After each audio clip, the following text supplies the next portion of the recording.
ধর্ম, জাতপাত, ভাষার নামে রাজনৈতিক স্বার্থে লোকজনের মধ্যে লড়াই লাগিয়ে রাখে যারা দেশের শাসন ক্ষমতায়। নিজেদের মধ্যেই লড়াই দেখে কংগ্রেস কার্যকর্তা হিসেবে খুবই দুঃখ হয়, কারণ এটা দেশের জন্য ক্ষতি।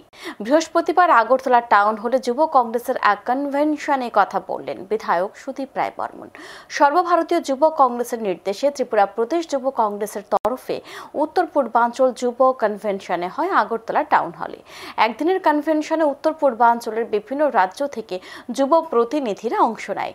এতে উপস্থিত ছিলেন সর্বভারতীয় যুব কংগ্রেস সভাপতি উদয় ভানু চিপচি, সর্বভারতীয় যুব কংগ্রেসের ইনচার্জ কৃষ্ণ আল্লাভারু, প্রদেশ কংগ্রেস সভাপতি আশিস কুমার সাহা, বিধায়ক সুদীপ রায় বর্মন, গোপাল চন্দ্র রায়, বীরজেশ সিনহা, প্রাক্তন প্রদেশ কংগ্রেস সভাপতি পীযূষ কান্তি বিশ্বাস সহ অন্যান্যরা।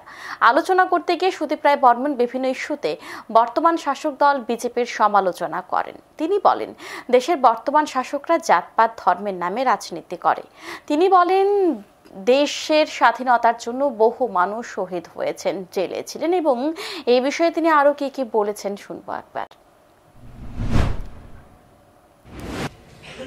देश का शासन भार जिसके हाथ में है,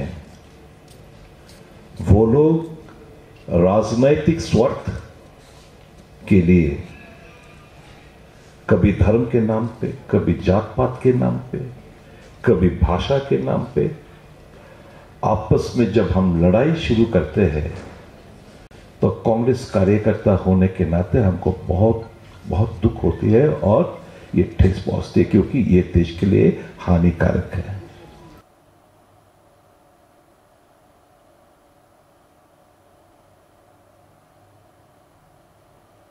এই স্বাধীনতার লড়াইয়ে আরএসএস এর কোনো যোগদান ছিল না, এটা সকলেরই জানা।